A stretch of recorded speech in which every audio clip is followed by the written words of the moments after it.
Hi hello friends, good afternoon. ಎಲ್ಲರಿಗೂ good afternoon. ಇವತ್ತು ನಾನು ನನ್ನ ಫ್ರೆಂಡ್ನ ಮೀಟ್ ಮಾಡೋಕೆ ಹೋಗ್ತಾ ಇದ್ದೀನಿ.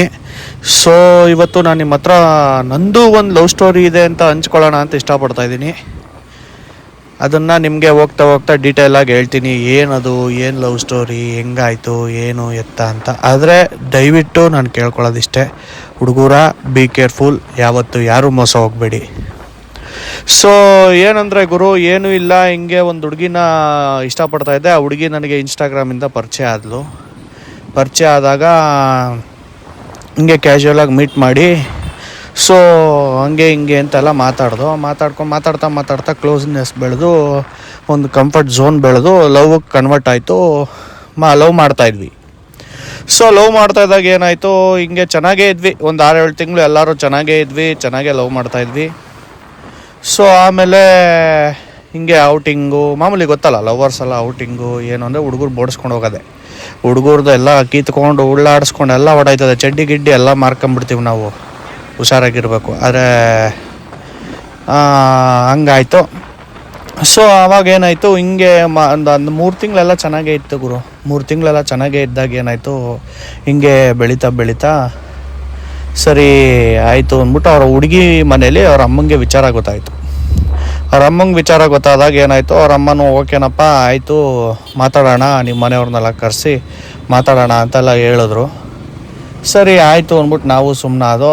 ಹಿಂಗೆ ಮಾತಾಡ್ತಾ ಅವಳು ಹುಡುಗಿ ಹೆಂಗೆ ಅಂದರೆ, ಶೀಸ್ ಹಿಂಗೆ ತೊಗೊಂಡೋಗಿ ಜಾತಕ ತೋರಿಸೋಣ, ಇನ್ನೊಂದು ತೋರಿಸೋಣ, ಇಬ್ಬರು ಚೆನ್ನಾಗಿರ್ತೀವ ಏನು ಎಲ್ಲ ನೋಡೋಣ ಅಂತೆಲ್ಲ ಹೋದ್ವಿ. ಸರಿ ಒಂದು ಕಡೆ ಜಾತಕಕ್ಕೆ ತೊಗೊಂಡೋದ್ವಿ. ಜಾತಕ ತೊಗೊಂಡೋದಾಗ ನಂದು ಅವಳದು ಇಬ್ಬರು ಜಾತಕ ಕೊಟ್ವಿ. ಆ ಜಾತಕದವ್ರು ಏನು ಶಾಪ ಇಟ್ಟರು ಏನೋ ಗೊತ್ತಿಲ್ಲ ಗುರು. ಅವ್ರು ಹೇಳಿದ್ದೇ ನಿಜ ಆಗೋಯ್ತಲ್ಲ. ಏನು ಹೇಳಿದ್ರು ಅಂದರೆ, ಗುರು ನೀವೆಲ್ಲ ಚೆನ್ನಾಗಿರ್ತೀರ, ನಿಮ್ಮ ಮಧ್ಯದಲ್ಲಿ ಒಂದು ಗಂಡಾಂತರ ಬರುತ್ತೆ, ಅದರಿಂದ ಪಾರಾದರೆ ಇಬ್ಬರು ಮದುವೆ ಆಗಿ ಸೂಪರಾಗಿರ್ತೀರಾ ಅಂತಂದರು. ಸೊ ಅವಳಿಗೆ ಭಯ ಸ್ಟಾರ್ಟ್ ಆಯಿತು. ಏನದು, ಯಾಕೆ ಹಿಂಗಂದ್ರು ಏನು ಅಂತ. ಅವತ್ತೊಂದು ದಿವಸ ಕ್ಲ್ಯಾಶ್ ಆಯ್ತು ನನಗೂ ಅವಳಿಗೂ. ಸರಿ ಆಯಿತು, ಇಲ್ಲ ನಮ್ಮ ಮೇಲೆ ನಂಬಿಕೆ ಇಲ್ವಾ, ಹಂಗೆ ಹಿಂಗೆ ಅಂತೆಲ್ಲ ಆಗಿ ಮಾತುಕತೆ. ಸರಿ ಆಯಿತು ಅಂದ್ಕೊಂಡು ಸುಮ್ಮನಾದ್ವಿ. ಸೊ ಆಗ ಇನ್ನೇನು ಎಲ್ಲ ಚೆನ್ನಾಗೇ ಇತ್ತು. ಅವಳ ಬರ್ಡೇ ಬಂತು. ಬರ್ಡೇ ದಿವಸ ಏನಾಯಿತು, ಹಂಗೆ ಫ್ರೆಂಡ್ಸ್ನೆಲ್ಲ ಮೀಟ್ ಮಾಡಿದ್ಲು. ನನಗೆ ಅವತ್ತೊಂದು ದಿವಸ ನನ್ನ ಫ್ರೆಂಡ್ ಮನೆಯದು ಗುರು ಪ್ರವೇಶ ಆಯಿತು. ಗುರು ನಾನು ಹೇಳೋದಿಷ್ಟೇ, ಹುಡುಗಿ ಇವತ್ತು ಬಂದಿರ್ಬೋದು, ನಾಳೆ ಹೋಗ್ಬೋದು, ಆದರೆ ನನ್ನ ಫ್ರೆಂಡು ನನಗೆ ಮುಖ್ಯ. ಅವನು ಮನೆ ಕಟ್ಸಿದ್ದಾನೆ ಅಂತಂದರೆ ಖುಷಿ ವಿಚಾರ. ಸೊ ಅದಕ್ಕೆ ನಾವು ಅವನ ಮನೆ ಗೃಹಪ್ರವೇಶ ಇಂಪಾರ್ಟೆಂಟ್. ಆದ್ರೂ ಇವಳು ಗಿಫ್ಟೆಲ್ಲ ಎತ್ತಿ ಕಾರ್ ಡಿಕ್ಕಿಗೆ ಹಾಕ್ಕೊಂಡು ಹೋಗಿ ಅವನ ಫಂಕ್ಷನ್ ಮುಗಿಸಿ ಬಂದ್ವಿ. ಸೊ ಇವಳು ಫ್ರೆಂಡ್ಸ್ ಜೊತೆ ಎಲ್ಲ ಚೆನ್ನಾಗೇ ಇದ್ದರು, ಚೆನ್ನಾಗೇ ಪಾರ್ಟಿ ಮಾಡ್ತಾಯಿದ್ರು. ಸೊ ಆಮೇಲೆ, ಇಲ್ಲ ನೀನು ಇಲ್ಲಿಗೆ ಬರಬೇಕು, ಒಂದು ಕೆಫೆಗೆ ಬರಬೇಕು ನೀನು ಇಮ್ಮಿಡಿಯೇಟಾಗಿ ಅಂತನು. ಗುರು ನಾನು ಮದ್ದೂರಲ್ಲಿದ್ದೀನಿ, ಹೆಂಗೆ ಬರೋಕ್ಕಾಗುತ್ತೆ? ಇಲ್ಲಮ್ಮ ಬರ್ತೀನಿ ನಾನು, ನೀನೆಲ್ಲ ಮುಗಿಸ್ಕೊ ಅಂತಂದೆ. ಇಲ್ಲ ನೀನು ಬರಲೇಬೇಕು, ನನಗೆ ಗೊತ್ತಿಲ್ಲ ಅಂತಂದು. ಆಯಿತು, ಇಮ್ಮಿಡಿಯೇಟಾಗಿ ನಮ್ಮ ಹುಡುಗಂಗೆ ಹೇಳ್ಬಿಟ್ಟು ನಾನು ನಮ್ಮ ಹುಡುಗ ಬಂದ್ವಿ. ಬರ್ಬೇಕಾದ್ರೆ ಗುರು ನಮ್ಮ ಹತ್ರ ನಾವೇನೋ ಆಡಿ ಗೀಡಿ ಎಲ್ಲ ಇಕ್ಕೊಂಡಿಲ್ಲ, ಏನು ದೊಡ್ಡ ಶ್ರೀಮಂತರಲ್ಲ. ನಮ್ಮ ಹತ್ರ ಇರೋ ಸ್ವಿಫ್ಟ್ ಡಿಸೈರು, ಅವ್ರ ದೃಷ್ಟಿಲಿ ಅದು ಒಂಥರ ಚೀಪ್ ಗಾಡಿ ಅಂತೆ. ಪರವಾಗಿಲ್ಲ, ನಾವು ಸ್ವಿಫ್ಟ್ ಡಿಸೈರ್ ಇಕ್ಕೊಂಡೆ ರಾಯಲಾಗಿ ಬದುಕ್ತೀವಿ ನಾವು. ಆದ್ರೂ ಸರಿ ಆಯಿತು ಅಂದ್ಬಿಟ್ಟು ಕರ್ಕೊಂಡು ಹೋದ್ವಿ. ಎಲ್ಲ ಮುಗೀತು. ಅವಳ ತಮ್ಮ ಬಂದಿದ್ರು, ಎಲ್ಲ ಕರ್ಕೊಂಡು ಹೋದೆ, ಬಿಟ್ಟೆ ಅವ್ರ ಮನೆಗೆ ಬಿಟ್ಟೆ. ಸರಿ ನಮ್ಮ ಬತ್ತಿಯ ಅಲ್ವಾ, ಎಲ್ಲ ಅರೇಂಜ್ಮೆಂಟ್ ಮಾಡಿದ್ದೆ. ಗುರು ಅಂಥ ಕಾಲದಲ್ಲೇ ಇವಾಗ ನೀವು ತಿಳ್ಕೊಬೋದು, ಒಂದು 7 ಇಯರ್ಸ್ ಅಂದರೆ 4-5 ಇಯರ್ಸ್ ಬ್ಯಾಕು ನಿಮಗೆ ಒಂದು ಬರ್ತ್ಡೇ ಅರೇಂಜ್ ಮಾಡ್ತೀನಿ ಅಂದರೆ ಮಿನಿಮಮ್ 10,000 ಬೇಕಾಗಿತ್ತು. ಈಗೇನೋ ಆಫರು ಒಂದು 199, 1199 ಎಲ್ಲ ಇದೆ. ಬಟ್ ಆಗೆಲ್ಲ ಒಂದು 5-6 ಸಾವಿರ ಮಿನಿಮಮ್. ಒಂದು ಬರ್ತ್ಡೇ ಸೆಲೆಬ್ರೇಷನ್ ಮಾಡ್ತೀನಿ ಅಂದರೆ 10,000 ಬೇಕಾಗಿತ್ತು. ಸೊ ಆಗ 10,000 ಕೊಡೋಣ, 10,000 ಎಲ್ಲ ಕೊಟ್ಟು ಎಲ್ಲ ರೆಡಿ ಮಾಡ್ದು.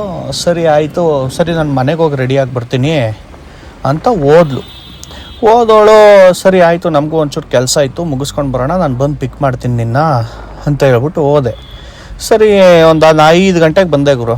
ಬಂದು ಪಿಕ್ ಮಾಡೋಣ ಅಂತೆಲ್ಲ ಹೇಳಿ ಫೋನ್ ಮಾಡಿದೆ. ಬಂದ್ಲು. ಅವ್ರ ಅಮ್ಮನ ಜೊತೆನೇ ಬಂದ್ಲು, ಅವ್ರ ಅಮ್ಮನೇ ಬಂದರು, ಬಿಟ್ಟರು. ಗುಲಾಬ್ ಜಾಮೂನ್ ತಂದುಕೊಟ್ರು. ಅದು ಗೊತ್ತಿಲ್ಲ ನನ್ನ ಲೈಫ್ಗೆ ಗುಲಾಬ್ ಜಾಮೂನ್ ಇಕ್ತಾರವರು ಅಂತ. ಆದರೆ ಇಕ್ತಾ ಇರೋದು ಗೊತ್ತಾಗ್ಲಿಲ್ವಲ್ಲ. ಸರಿ ಆಯಿತು ಅಂದ್ಬಿಟ್ಟು ಗುಲಾಬ್ ಜಾಮೂನು ತಿಂದ್ಬಿಟ್ಟು ನಾನು ಲೈಫಲ್ಲಿ ಇಕ್ಕಿಸ್ಕೊಂಡು ಗುಲಾಬ್ ಜಾಮೂನ್ನ ಹೋದೆ. ಕರ್ಕೊಂಡು ಹೋದೆ. ಗುರು ನಂಬ್ತಿರೋ ಬಿಡ್ತಿರೋ 10 ನಿಮಿಷನೂ ಇರಲಿಲ್ಲ ಗುರು. 10,000 ಖರ್ಚು ಮಾಡಿ, ನಿಮಿಷಕ್ಕೆ 1,000 ಖರ್ಚು ಮಾಡ್ದಂಗೆ ಆಯಿತು ನನಗೆ.